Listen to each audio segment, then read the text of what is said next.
Hello OET aspirants, എല്ലാവർക്കും ജിനൂസ് അക്കാഡമിയുടെ പുതിയൊരു വീഡിയോയിലേക്ക് സ്വാഗതം. എങ്ങനെയുണ്ട് നിങ്ങളുടെ OET പ്രിപ്പറേഷൻസ് ഒക്കെ? സ്പീക്കിംഗ് മൊഡ്യൂളിനോട് പൊതുവെ എല്ലാവർക്കും ഒരു ഇഷ്ടം ഉണ്ടാകാറുണ്ടല്ലേ? കാരണം എന്താണ്, ബാക്കിയുള്ള മൊഡ്യൂൾ പോലെ ടെൻഷൻ അടിച്ചിരിക്കേണ്ട ആവശ്യമില്ല. നമ്മുടെ കയ്യിൽ തന്നിരിക്കുന്ന കാര്യങ്ങൾ അപ്രോപ്രിയേറ്റ് ആയിട്ടുള്ള സെന്റൻസ് ചേർത്ത് കണക്ട് ചെയ്യാൻ പറ്റുമെങ്കിൽ ഒരു സ്മൂത്ത് ആയിട്ട് പോകാം. എന്നിരുന്നാലും ഒരുപക്ഷം ആൾക്കാർക്ക് ഇന്റർലൊക്യൂട്ടറിനെ ഫേസ് ചെയ്യുമ്പോൾ അത് ഇന്റർലൊക്യൂട്ടർ സപ്പോർട്ടീവ് ആയിരിക്കുമോ, ഇല്ലെങ്കിൽ നമ്മൾ പറയുമ്പോഴത്തേക്കും എന്തെങ്കിലും ഇറേഴ്സ് വരുമോ, ഹമ്മിങ് ഉണ്ടാകുമോ, ടെൻഷൻ കാരണം പറയാൻ പറ്റുമോ, അങ്ങനെയൊക്കെ കൺഫ്യൂഷൻ ഉള്ളവരുണ്ടായിരിക്കും. എല്ലാവർക്കും ഒരുപോലെ യൂസ്ഫുൾ ആയിട്ടുള്ള ഒരു ടിപ്പ് ആയിട്ടാണ് ഞാൻ ഇന്ന് നിങ്ങൾക്ക് മുന്നിൽ വന്നിരിക്കുന്നത്. Okay, first of all speaking മൊഡ്യൂളിനെ നമ്മൾ പേടിക്കേണ്ട കാര്യമില്ല. എന്തുകൊണ്ടാണ്? നമുക്ക് വേറെ എക്സ്ട്രാ പോയിന്റ് ഒന്നും തന്നെ സ്പീക്കിങ്ങിൽ ആഡ് ചെയ്യേണ്ടതായിട്ടില്ല അല്ലേ? കാരണം എന്താ, ഓരോ ബുള്ളറ്റ് പോയിന്റ്സിലായിട്ട് എന്താണോ നമ്മൾ കമ്മ്യൂണിക്കേറ്റ് ചെയ്യേണ്ടത് ആ കാര്യങ്ങളെല്ലാം അവർ വൃത്തിയായിട്ട് തന്നിട്ടുണ്ട്. പക്ഷെ ഓരോ പോയിന്റിന്റെ കൂടെയും നമ്മൾ അപ്രോപ്രിയേറ്റഡ് ആയിട്ടുള്ള ഫ്രേസസ് ചേർക്കുമ്പോഴാണ് റോൾ പ്ലേ ഭംഗിയാവുന്നത് അല്ലേ? എന്തുകൊണ്ടാണത് ചേർക്കാൻ പറ്റാത്തത്? ഒരു പക്ഷേ നിങ്ങൾ നല്ലതുപോലെ പ്രാക്ടീസ് ചെയ്യാതിരുന്നിട്ടാകാം. ഇല്ലാന്നുണ്ടെങ്കിൽ നിങ്ങൾ ഫോളോ ചെയ്തു വന്ന മെത്തേഡ്സിൽ എന്തെങ്കിലും ഇറേഴ്സ് ഉള്ളത് കൊണ്ടായിരിക്കാം. ഈ പ്രശ്നങ്ങളെല്ലാം പരിഹരിച്ചുകൊണ്ട് നിങ്ങൾക്ക് എഫക്റ്റീവ് ആയിട്ടുള്ള ഒരു ടിപ്പുമായിട്ടാണ് ഈ വീഡിയോയിൽ നമ്മൾ ഡിസ്കസ് ചെയ്യാനായിട്ട് പോകുന്നത്. Welcome to Jinu's Academy. ഇനി OET ഈസിയായി ക്രാക്ക് ചെയ്യാം. ഓരോ നഴ്സിന്റെയും ലെവൽ അനുസരിച്ച് എളുപ്പത്തിൽ പഠിക്കാനുള്ള ടിപ്സ് നൽകിയാണ് ജിനൂസ് അക്കാഡമിയുടെ OET കോച്ചിങ്. ജിനൂസ് അക്കാഡമി, ഒന്നാമതെത്താം, സ്വപ്നങ്ങൾക്കൊപ്പം പറക്കാം. അപ്പോൾ ഇനി നമുക്ക് വരാനിരിക്കുന്ന 2 എക്സാംസ് എന്ന് പറഞ്ഞു കഴിഞ്ഞാൽ November 23 December 7 ആണല്ലേ? ഒരു ബിഗിനേഴ്സിനാണെങ്കിലും എക്സാം ഡേറ്റ് എടുത്തിരിക്കുന്നവർക്കാണെങ്കിലും ഇനി പ്ലാൻ ചെയ്യുന്നവർക്കാണെങ്കിലും ഈ വീഡിയോ ഒരുപോലെ യൂസ്ഫുൾ ആയിരിക്കും. ഡേറ്റ് എടുത്തവരെല്ലാവരും തന്നെ നല്ലതുപോലെ പ്രാക്ടീസ് ചെയ്യുക. അപ്പൊ ഡേറ്റ് എടുത്തിരിക്കുന്ന എല്ലാവർക്കും ഒരു ഓൾ ദ ബെസ്റ്റ്. നമുക്കപ്പോൾ ഇന്ന് നമ്മുടെ വീഡിയോയിലേക്ക് കടക്കാം. ഞാൻ ഇന്ന് നിങ്ങൾക്ക് പരിചയപ്പെടുത്താൻ പോകുന്നത് അഡ്വൈസ് ടാസ്കിൽ ഏതൊക്കെ ഫ്രേസസ് ഉപയോഗിക്കാം എന്നാണ്. ഫോർ എക്സാമ്പിൾ, റോൾ പ്ലേയിൽ ഒരു പക്ഷേ നമ്മുടെ പേഷ്യന്റ് നമ്മുടെ അടുത്തേക്ക് വന്നിരിക്കുന്നത് എന്തെങ്കിലും അഡ്വൈസ് ചോദിക്കാൻ വേണ്ടിയിട്ടായിരിക്കും.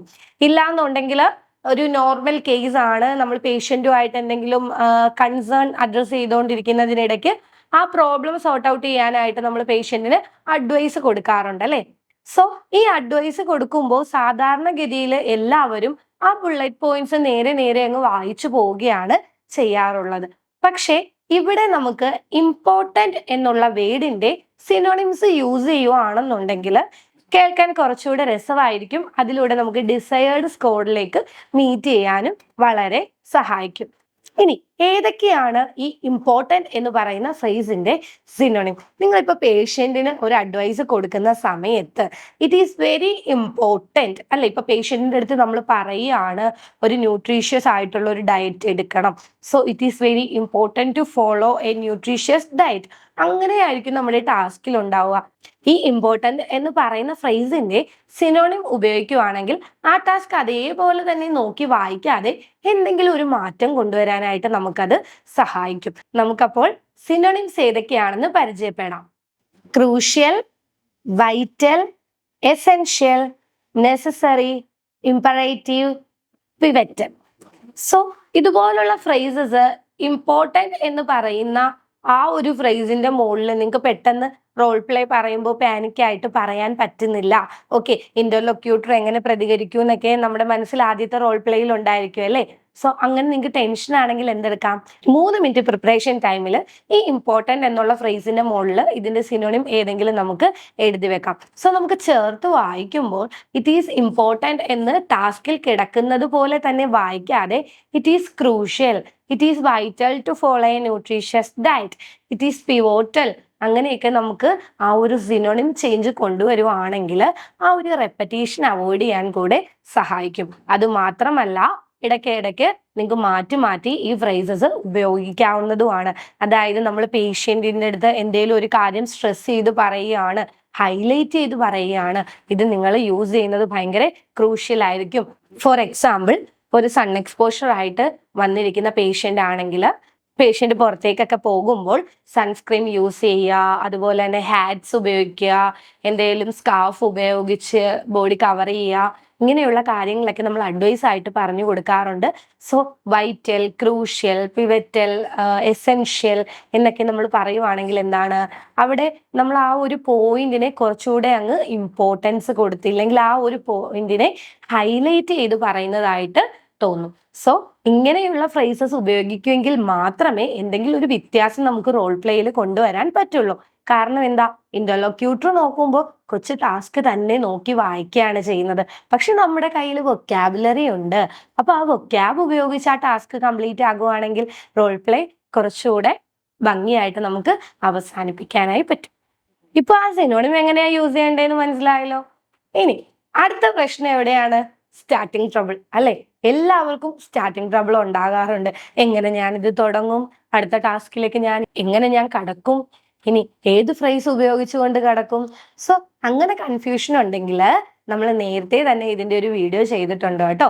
മിസ്സായി പോയ ആൾക്കാരെല്ലാവരും കണക്ഷൻ ഫ്രേസസിന്റെ വീഡിയോ കൂടെ ഒന്ന് എടുത്ത് കാണാൻ മറക്കല്ലേ. അങ്ങനെയാണെങ്കിൽ ഒന്നാമത്തെ ടാസ്കിൽ നിന്ന് രണ്ടാമത്തെ ടാസ്കിലേക്ക് എങ്ങനെയാണ് പോകേണ്ടത് എന്നുള്ളതിനെ പറ്റി ഡീറ്റെയിൽ ആയിട്ട് നമ്മൾ വീഡിയോ ചെയ്തിട്ടുണ്ട്. സോ ഈ അഡ്വൈസ് ടാസ്കിന്റെ സ്റ്റാർട്ടിങ് ട്രബിൾ ഇപ്പോൾ തന്നെ നമുക്ക് തീർത്തേക്കാം. എങ്ങനെ നമുക്ക് പറയാം? പേഷ്യന്റിനോട് പറയാം, I would like to advise you regarding so and so. എന്താണ് നമുക്ക് പറയാനുള്ള കാര്യങ്ങൾ അവിടെ നമുക്ക് ചേർത്ത് പറയാം. ഇല്ലാന്നുണ്ടെങ്കിലോ, I am going to advise you regarding എന്ന് പറഞ്ഞിട്ട് പേഷ്യന്റിന് കൊടുക്കേണ്ട അഡ്വൈസ്. ഫോർ എക്സാമ്പിൾ, ഇപ്പോൾ ആന്റിബയോട്ടിക്കിനെ പറ്റിയിട്ടാണ് പേഷ്യന്റിന് ഇൻഫർമേഷൻ കൊടുക്കുന്നതെങ്കിൽ I am going to advise you regarding the antibiotic treatment. ഇങ്ങനെ നമുക്ക് പേഷ്യന്റിന് അഡ്വൈസ് കൊടുക്കാം. ഇതൊന്നും അല്ല എന്നുണ്ടെങ്കിൽ I would like to let you know regarding the importance of antibiotic. Okay, so ഇതുപോലുള്ള സെന്റൻസ് ഒക്കെ ഉപയോഗിക്കുകയാണെങ്കിൽ നിങ്ങളുടെ സ്റ്റാർട്ടിങ് ട്രബിളും മാറിക്കിട്ടിക്കോളും. അപ്പൊ എല്ലാവർക്കും ഈ വീഡിയോ യൂസ്ഫുൾ ആണെന്ന് കരുതുന്നു.